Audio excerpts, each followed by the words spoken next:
This Tom Thibodeau news yesterday sort of blindsided Knicks Nation. Obviously, Tom Thibodeau had been there for 3 years, leading the Knicks, to the second round where they got eliminated by Miami, then leading them to the second round where they got eliminated by Indiana, and then here, leading them to the Eastern Conference Finals where they got eliminated by Indiana. And I do think that this news that Tom Thibodeau got fired, it didn't really catch me by surprise, and I'll tell you why. Going into this season, I know the Knicks had acquired Carl Anthony Towns, obviously. I know that they acquired Mikal Bridges, but we all thought at best their ceiling was the Eastern Conference Finals. We all thought that they were not better than Boston. Some people want to put Philadelphia up there. I never believed that. I always thought it was Cavs, Celtics, Knicks, your top three in that order, and then sort of Indiana, Milwaukee in that next tier. Obviously, I was wrong on that, but nobody expected this Knicks team to make an NBA Finals run. It wasn't until they knocked off Boston, which they did so arguably in shocking fashion, coming back from down 20 in game one, coming back from down, 15, I believe it was in game two, taking a 2-0 lead going into MSG, and absolutely shocking the Boston Celtics. But as I said, going to the Eastern Conference Finals, the Knicks were built a lot like the Timberwolves, where the Minnesota Timberwolves were not built to beat Oklahoma City. They were built to beat Denver, which is why when they faced Denver last year in the playoffs, they beat them, and why when they got to Dallas, Luka Doncic and Derek Lively and Daniel Gafford and that crew dispatched them in 5 games. The Knicks were built on wings. Specific players like Mikal Bridges, OG Anunoby, Cat were brought in to deal with Kristaps Porzingis, who was not healthy this series, and a deal with Jason Tatum, and a deal with Jaylen Brown, who was not healthy at times in the series. And the Knicks did that. They just could not obviously close against the Indiana Pacers. And I do think the Knicks made up their mind that if they did not win the NBA championship, remember, the Milwaukee Bucks did this. They were going to fire Coach Bud after the 2021 season. They won the championship. 2 years ago, the Denver Nuggets were going to fire Mike Malone. Guess what? They won the championship. Both those coaches had since been fired. Overall, if the Knicks would have won the championship, I do believe that's the only way Tom Thibodeau keeps his job. And they didn't win the championship, so Tom Thibodeau was out. As for interesting candidates, obviously Jay Wright with the Villanova Knicks connection. You got Jeff Van Gundy, former NBA broadcaster, was working with the Clippers. Obviously, former Knicks head coach has been some of the names thrown out there. I do think the Knicks, they need to go with a more progressive, lenient offensive guy. I don't know if Michael Malone, the former Nuggets coach, is going to be a fit there or not, going from Denver, Colorado, where they really don't care about the Nuggets that much, and coaching Nikola Jokic, who's a big, to coaching a guard, leading the team in Jalen Brunson. I do think the Knicks need to run a Cleveland Cavalier, Boston Celtic-esque offense where it's like, yes, they do have the defenders, right? I mean, they have OG and Anunoby. They have Mikal Bridges, potentially. I will get there in a second. Um, they have a bunch of wings. It is Jalen Brunson. It is Carl Anthony Towns. Now we'll see what they decide to do with Carl Anthony Towns. I think it will come down to ultimately the new coach and what his decision will be on that. But in my opinion, this was not a surprising move. I mean, listen, Tom Thibodeau basically has the same resume as a JB Bickerstaff or, you know, as a Ime Udoka or as a Mark Jackson. These are guys who were good coaches who resurrected franchises. Ime Udoka, obviously, after what Brad Stevens did in Boston, and now here he is sort of resurrecting the Houston Rockets. You have obviously what JB Bickerstaff did in Cleveland with my Cleveland Cavaliers, just could not get them over the hump. And he's going to do the same thing, I suspect, in Detroit. And then you have what Mark Jackson did in Golden State, and obviously the famous switch to Steve Kerr to finally get them over the hump. So defense and toughness is good. I think Thibodeau did not use his bench well enough. I think he wore down his players. And while I think he was a good fit in New York, we've seen the same movie in Chicago. We've seen it in Minnesota. And if he does get another job, I think it's going to be the same thing. Bring toughness, get these players over the hump, just not the best strategic coach to get you to win a championship. So again, I don't really think it matters who the Knicks get as a coach unless it's an offensive guy. I think it just needs to be somebody to elevate the offense, get some more ball movement going. The biggest question for them will be what move do they make? Because last year they went all in, if you will, and traded what 5 first-round picks or something like that for Mikal Bridges. This year, after Karl Anthony Towns really did struggle for the most part outside of game 3 in the ECF against the Indiana Pacers, was horrific on the defensive end. There's already reports of, the Knicks coaching staff being upset with Cat, with players being upset with Cat for not taking accountability.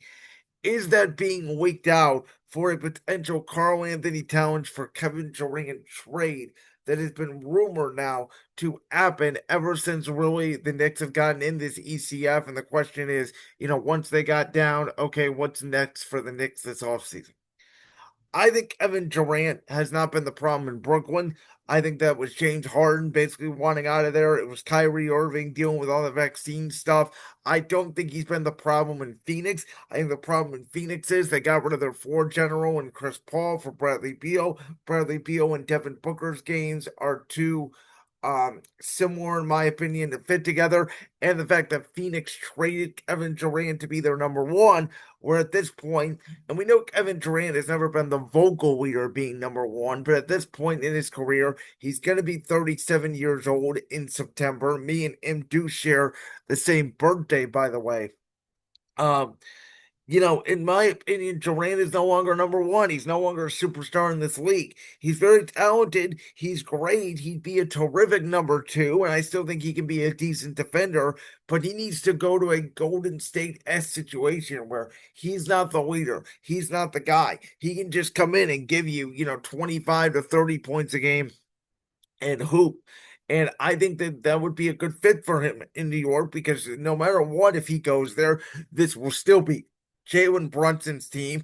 Jalen Brunson is a superstar. He is a top 10 player in the league. He is the heart of New York. And it will take a lot of pressure off Brunson scoring wise because we know in the biggest moments, unlike Karl Anthony Towns, Durant rises to the occasion.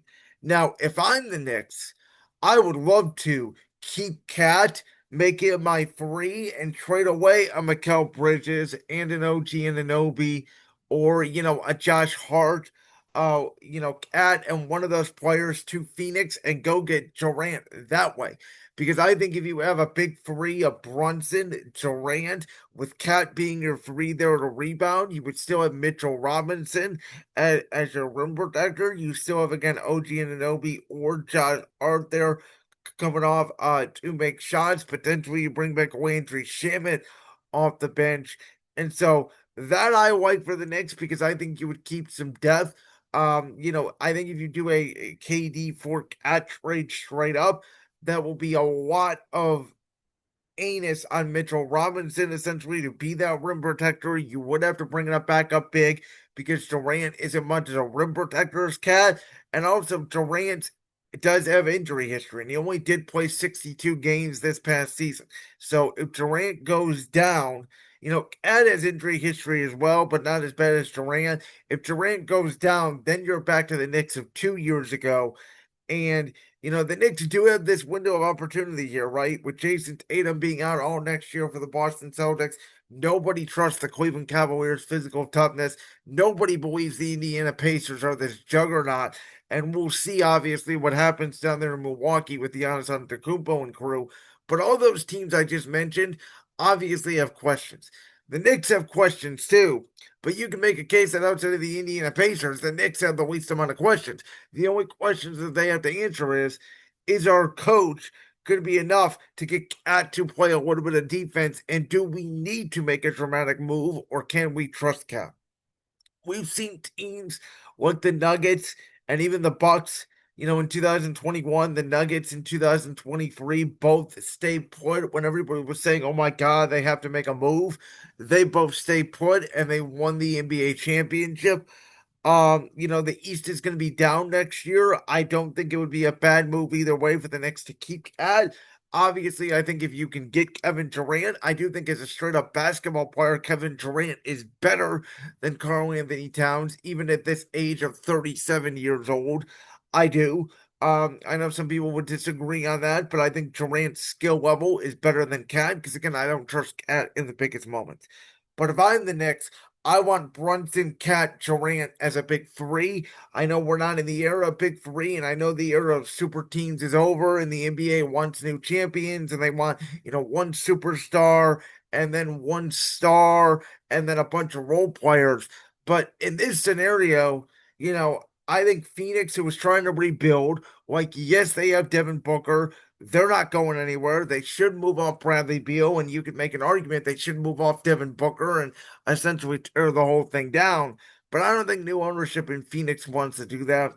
So if you give them a young player like a Mikal Bridges to build around, I think Phoenix is going to obviously ask for Cat because he fits Devin Booker's timeline more.